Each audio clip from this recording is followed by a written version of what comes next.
Computerised അക്കൗണ്ടിങ്ങിൻ്റെ മൂന്നാമത്തെ പ്രാക്ടിക്കലിലേക്ക് എല്ലാവർക്കും സ്വാഗതം. ടൈറ്റിൽ വരുന്നത് use of if function. If നമ്മളിവിടെ നെസ്റ്റഡ് ഈഫാണ് ഉപയോഗിക്കുന്നത്. ഈഫിൻ്റെ ഉള്ളിൽ ഒരുപാട് ഈഫ് നമ്മൾ ഇതിനകത്ത് ഉപയോഗിക്കും. ഒരു ഈഫിൻ്റെ ഉള്ളിൽ ഒരുപാട് ഈഫ് ഉപയോഗിക്കും. അങ്ങനെയുള്ളൊരു ക്വസ്റ്റ്യനാണ് നമ്മളിവിടെ ചെയ്യാൻ പോകുന്നത്. Sourav obtain the following scores out of 100 in his higher secondary examination March 2024. അപ്പോൾ ഇവിടെ കുറച്ച് സബ്ജക്ട്സും സൗരവ് ഒബ്റ്റെയിൻ ചെയ്ത സ്കോർ തന്നിട്ടുണ്ട്. അതിനെ നമ്മൾ എന്ത് ചെയ്യണം? ഈ സ്കോറിനെ convert the above score into grades for each subject based on the following criteria. സ്കോറിന് അനുയോജ്യമായിട്ടുള്ള ഒരു ഗ്രേഡ് അവിടെ വരണം. അപ്പോൾ ആ ഗ്രേഡിൻ്റെ ഒരു ക്ലാസിഫിക്കേഷൻ ഇവിടെ കൊടുത്തിട്ടുണ്ട്. 90 മുതൽ 100 വരെയാണെങ്കിൽ A+, 80 മുതൽ 89 വരെയാണെങ്കിൽ A, 70 മുതൽ 79 വരെയാണെങ്കിൽ B+. അപ്പോൾ അതിൻ്റെ ക്രൈറ്റീരിയ അവിടെ കൊടുത്തിട്ടുണ്ട്. നമ്മൾ എന്ത് ചെയ്യണം? ആ ക്രൈറ്റീരിയ ഈ ഫംഗ്ഷൻ ഉപയോഗിച്ചുകൊണ്ട് നൽകുകയും അവിടെ 82 ആണെങ്കിൽ എന്ത് വരണം? A ഗ്രേഡ് എന്ന് വരണം. ഇതിൻ്റെ ഇപ്പുറത്ത് ഒരു ഗ്രേഡ് എന്ന് പറഞ്ഞൊരു കോളം നമ്മൾ സെപ്പറേറ്റ് കൊടുത്തിട്ട് ഓരോ മാർക്കിനും അനുയോജ്യമായിട്ടുള്ള ഗ്രേഡ് അവിടെ വരികയും ചെയ്യണം. അതിന് വേണ്ടിയിട്ടാണ് നമ്മൾ ഈ ഫംഗ്ഷൻ ഉപയോഗിക്കുന്നത്. ഇത് ചെയ്യുന്നത് സ്പ്രെഡ്ഷീറ്റിൽ തന്നെയാണ് കേട്ടോ. അപ്പോൾ നമ്മൾ സെക്കൻഡ് ചാപ്റ്ററിൽ തന്നെയാണ് ഈ ഒരു പ്രോബ്ലം നിൽക്കുന്നത്. ഓക്കെ, അപ്പോൾ നമുക്ക് നേരെ പ്രോബ്ലത്തിലേക്ക് കയറാം. ഈ തന്നിരിക്കുന്ന ക്വസ്റ്റ്യൻ നേരെ നമ്മൾ ഇത്രയും ഭാഗം ഇൻപുട്ട് ചെയ്യാം. സബ്ജക്ട്സും സ്കോറും അതുപോലെ തന്നെ ഗ്രേഡ് എന്ന് പറഞ്ഞൊരു ടൈറ്റിലുമാണ് കൊടുത്തേക്കുക. ഇപ്പോൾ തന്നിരിക്കുന്ന ക്വസ്റ്റ്യൻ ഞാൻ എൻ്റർ ചെയ്തിട്ടുണ്ട്. അതേപടി എൻ്റർ ചെയ്തു. നമുക്കിവിടെ കാണാം സബ്ജക്റ്റ് ഞാൻ എൻ്റർ ചെയ്തിട്ടുണ്ട്, സ്കോർ എൻ്റർ ചെയ്തിട്ടുണ്ട്, ഗ്രേഡും എൻ്റർ ചെയ്തിട്ടുണ്ട്. അപ്പോൾ ഇവിടെ ഗ്രേഡിലാണ് നമുക്ക് ഗ്രേഡ് എന്ന് പറഞ്ഞ സെല്ലിലാണ്, അതായത് C2-ലാണ് നമ്മൾ ഫോർമുല എൻ്റർ ചെയ്യാൻ പോകുന്നത്, അല്ലെങ്കിൽ ഫംഗ്ഷൻ കാണിക്കാൻ പോകുന്നത്. അപ്പോൾ ഫംഗ്ഷൻ്റെ പേര് ഈഫ് ആണ്. നമ്മൾ ഈക്വൽ ടു വെച്ചിട്ട് സ്റ്റാർട്ട് ചെയ്യുക. ഈക്വൽ ടു ഈഫ്, എന്നിട്ട് ബ്രാക്കറ്റ് ഓപ്പൺ ചെയ്യുക. ബ്രാക്കറ്റ് ഓപ്പൺ ചെയ്യുമ്പോൾ നിങ്ങളുടെ കാണാം test then value otherwise value. ഇതാണ് ഇതിൻ്റെ സിൻടാക്സ്. അപ്പോൾ നമുക്ക് എന്താണ് വേണ്ടത്? അല്ല, ഈ സെല്ലിൽ, അതായത് B2-ൽ കൊടുത്തിരിക്കുന്ന ഈഫ് B2-ൽ കൊടുത്തിരിക്കുന്ന value greater than or equal to 90. Greater than or equal to 90 ആണെങ്കിൽ എന്ത് വരണം? ഒരു കോമ ഇടുക. ഇതാണ് condition. If B2 greater than or equal to 90, 90യോ 90ന് മേളിലേക്കോ ആണെങ്കിൽ, അല്ലെ, നമ്മൾ ആ 90 മുതൽ 100 വരെ ആണെങ്കിൽ A+ വരണം എന്നാണ് അതിൽ കണ്ടത്, അല്ലേ? അപ്പോൾ അത് ആ ക്രൈറ്റീരിയ നമ്മൾ ഇങ്ങോട്ട് കൊടുക്കുകയാണ്. B2 90ന് മുകളിലേക്കാണെങ്കിൽ, 90ഓ 90ന് മുകളിലേക്കോ ആണെങ്കിൽ എന്ത് വരണം? A+ എന്ന് വരണം. അപ്പോൾ നമ്മൾ ഡബിൾ ഇൻവെർട്ടർ കോമയിൽ A+ എന്ന് പറഞ്ഞാൽ എൻ്റർ ചെയ്യുക. A+, double inverted comma close ചെയ്യുക. എന്നിട്ട് അഗെയിൻ കോമ ഇടുക. എന്നിട്ട് ഇത് വീണ്ടും ആവർത്തിക്കുക.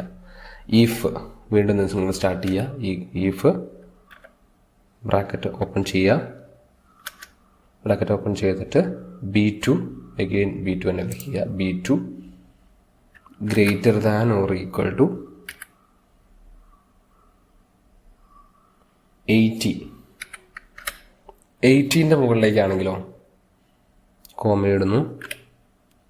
ഡബിൾ ഇൻവെർട്ടർ കോമയിൽ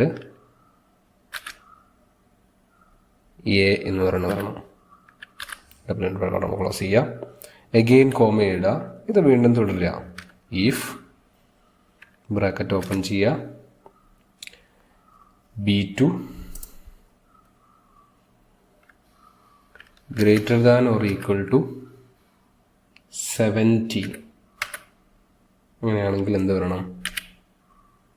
B+ വരണം, അല്ലേ?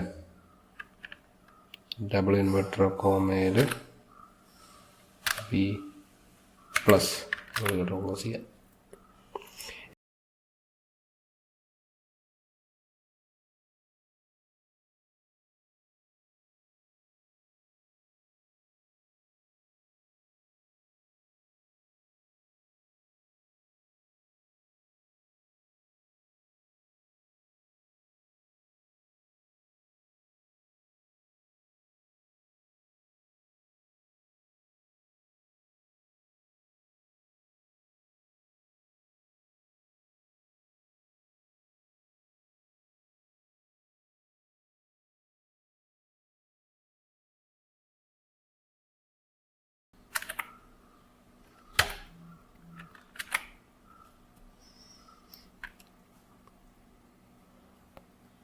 ഇത്രയും എൻ്റർ ചെയ്തതിന് ശേഷം അപ്പോൾ നിങ്ങൾ നോക്കുക B2 90 എൻ്റർ ചെയ്തു, 80, 70, 60, 50, 40, 30. ഓക്കെ, 30 to 39 വരെ ആണെങ്കിൽ ആണ് നമുക്ക് അവിടെ ക്വസ്റ്റ്യൻ തന്നിരിക്കുന്നത്. ഇനി അങ്ങനെ അല്ലാത്തതൊക്കെയോ, ഇനി അതിൻ്റെ താഴെ വരുന്നതൊക്കെ 30ൻ്റെ താഴെ വരുന്നതൊക്കെ എന്ത് വരണം? D എന്ന് പറഞ്ഞു വരണം. ഓക്കെ, അപ്പോൾ അതാണ് നമ്മുടെ കോമ ഇട്ടിട്ട് അതർവൈസ് വാല്യൂ ആണ് ഇവിടെ വരേണ്ടത്. ഓക്കെ, അത് കഴിഞ്ഞിട്ട് എന്ത് ചെയ്യണം? എത്ര ബ്രാക്കറ്റ് നമ്മൾ ഓപ്പൺ ചെയ്തു നോക്കാം. 1, 2, 3, 4, 5, 6, 7 ബ്രാക്കറ്റ് നമ്മൾ ഓപ്പൺ ചെയ്തിട്ടുണ്ട്. അത്രയും ബ്രാക്കറ്റ് നമ്മൾ ക്ലോസ് ചെയ്യുക. 1, 2, 3, 4, 5, 6, 7. ഓക്കെ, എന്നിട്ട് എൻ്റർ കൊടുത്തു കഴിഞ്ഞാൽ ആൻസറായി. കണ്ടോ, അവിടെ A ഗ്രേഡ് വന്നിട്ടുണ്ട്. ഇനി അത് ജസ്റ്റ് ഇനി ഒന്നുമില്ല, നമ്മുടെ പണി കഴിഞ്ഞു. ഇനി ഇത് കണ്ടോ, ഇവിടെ പ്ലസ് ഐക്കൺ വരുന്നത് നോക്കുക. ഇവിടെ പ്ലസ് ഐക്കൺ വരുന്നുണ്ട്, അത് ഡ്രാഗ് ആൻഡ് ഡ്രോപ്പ് ചെയ്താൽ മതി. ഓട്ടോ ഫിൽ ഫംഗ്ഷനാണ് ഇവിടെ വർക്ക് ചെയ്യുക. ജസ്റ്റ് ഡ്രാഗ് ചെയ്താൽ മതി. ഇവിടെ എല്ലാം നമുക്ക് കിട്ടും. 98A+, 76B+, 90A+, 68B, 45C എന്നുള്ള ആൻസർ നമുക്ക് കിട്ടിക്കഴിഞ്ഞു. ഓക്കെ, അപ്പോൾ ഇത്രയേ ഉള്ളൂ problem. Thanks for watching. By.